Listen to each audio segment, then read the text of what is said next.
There's a certain magic to the idea of the Boy Scouts, isn't there?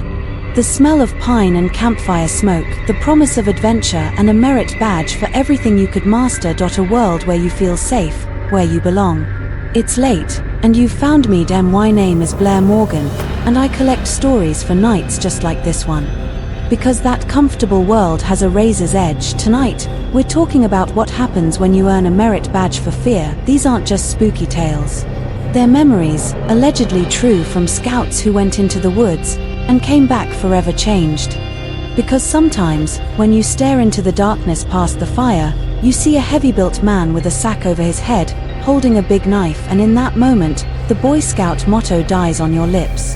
Be prepared. It's what they drill into you. You learn to be prepared for a sudden storm, a twisted ankle, a compass that's gone haywire, but there's no merit badge for this. No special knot you can tie to save you from a different kind of predator, one who watches from the shadows. Our first story tonight comes from a former scout who learned that lesson the hard way. It started as a perfectly normal campout, just like dozens he'd been on before. A trusted Scoutmaster, a group of kids telling jokes, the comforting crackle of a fire, the picture of safety. But they weren't alone, and it leaves you with a chilling thought. How long was someone watching them, before they ever even knew he was there? The answer, it turns out, was far longer than they could have imagined. And it started, as so many of these things do, with a game. The story comes from a former scout who was camping with his troop at Camp Alexander in Colorado. His Scoutmaster, a man named Davis, had a favorite tradition for night hikes. He'd walk a mile or two ahead of the boys, and then hide just off the trail. The goal was for the troop to use their tracking skills to find him in the pitch-black woods, guided only by moonlight and flashlights.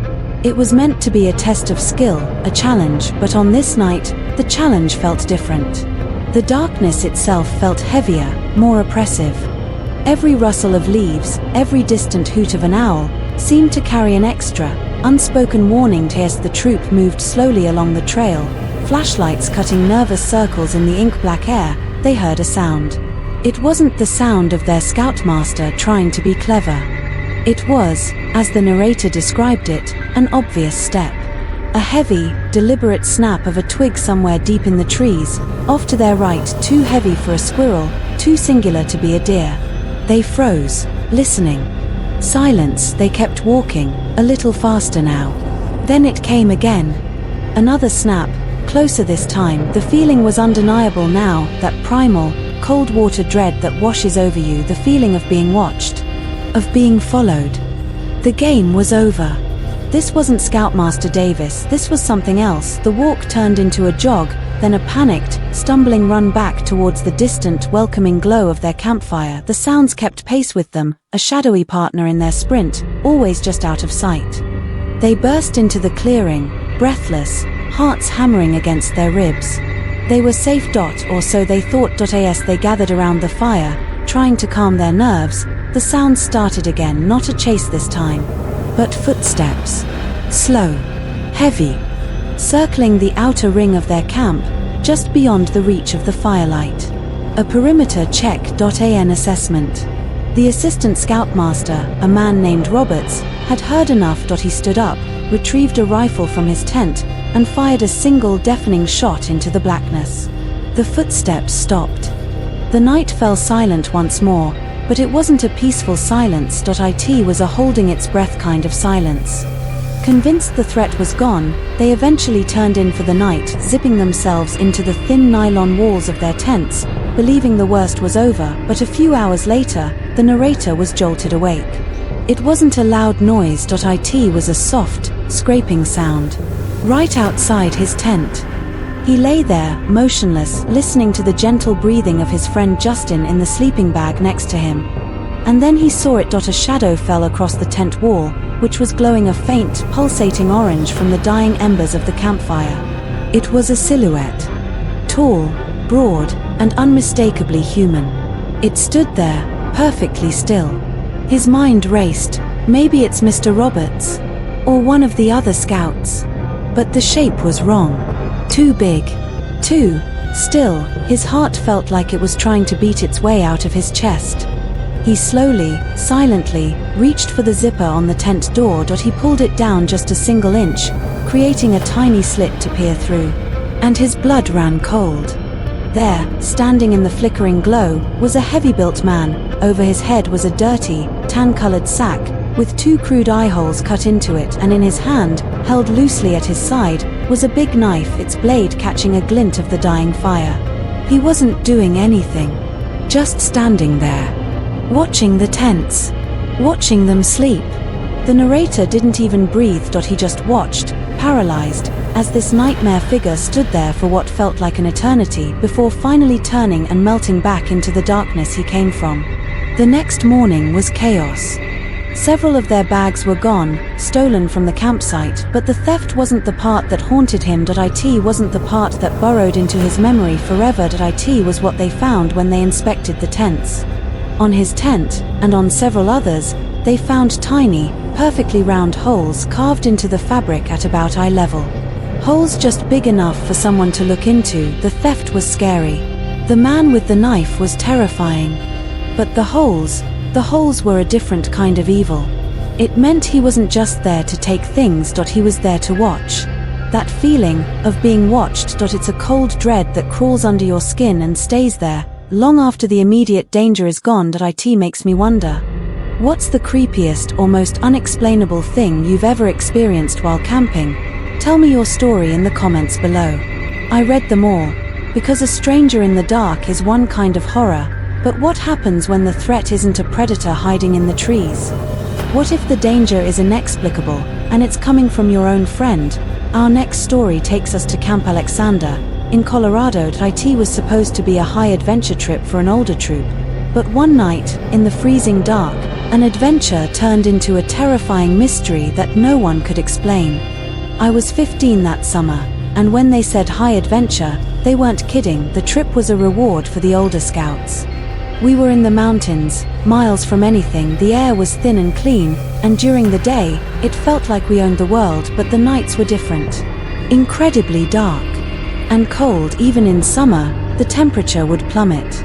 I remember waking up around 3:30 in the morning, stuck to my sleeping bag, suffocating in the humid heat of the tent. I had to get some air. Unzipping the nylon door was like tearing a hole in the silence. The sound of the nearby Arkansas River, a gentle murmur during the day, was a constant, low roar in the dead of night. The air was so cold it felt sharp in my lungs. I took a few steps out, just letting the chill wake me up, my eyes slowly adjusting to the moonlight. And that's when I saw him. A silhouette, standing in the middle of the river. My first thought was, it's an animal. A deer, maybe. But it was perfectly still. And it was the wrong shape. My mind started racing. Is someone fishing? At this hour? Without any gear? The figure was maybe 50 yards away, and the water had to be freezing, somewhere between 30 and 40 degrees. Water that could kill you. As my eyes focused, a wave of cold dread washed over me that had nothing to do with the air temperature. The figure was a person. A boy. And he wasn't wearing a shirt. He was just standing there motionless, waist deep in the black, rushing water. Then I recognized him. It was my friend, Dalton. I called his name. Once. Twice. The sound was swallowed by the river. On the third try, I screamed it. Dalton. It was like he'd been shocked. He physically flinched, then looked around, bewildered. He looked down at his own body, at the water churning around his waist, as if he had no idea how he got there. He started shivering violently and stumbled back towards the shore. I ran to him, throwing my jacket around his shoulders. What were you doing? I asked him, my voice trembling. He just shook his head, his teeth chattering. I don't know, he stammered. I was dreaming. He had no memory of leaving the tent, and no memory of walking into a freezing river in the middle of the night. We never told the Scoutmasters. How could we? What would we even say? But for the rest of the trip, I couldn't sleep. All I could think about was, what if I hadn't woken up? What if I hadn't needed that breath of cold air? He would have just stood there until his body gave out. A ghost in the river before he was even gone. Some horrors are quiet and inexplicable, leaving you with questions that haunt you forever, but other times, the horror is loud. And it's personal. and it leaves no questions at all. Our final story comes from a listener who was just 13. He describes himself as a quiet kid, the type who preferred reading a book to joining the loud games everyone else played. He always felt a little on the outside. During one campout, he'd wandered off from the main group, finding a quiet spot near the woods to sit and read. It was late afternoon, the light was starting to fade, and an evening quiet was settling over the camp. Suddenly, he heard it. A heavy thud, deep in the woods. Not the sound of a branch falling, but something with weight, something solid hitting the earth. It was close enough to make the ground vibrate just a little. He felt it more than he heard it. He told himself it was nothing, but the feeling of being watched began to creep in. He packed up his book and headed back to his tent, the sense of unease following him like a shadow. He crawled inside, zipping it shut, feeling that small sense of safety a thin layer of nylon can give you. But something was wrong. On top of his sleeping bag was an old, heavy walkie-talkie. It wasn't his. He'd never seen it before. It was military green, scratched and dented, heavy in his hand like a brick.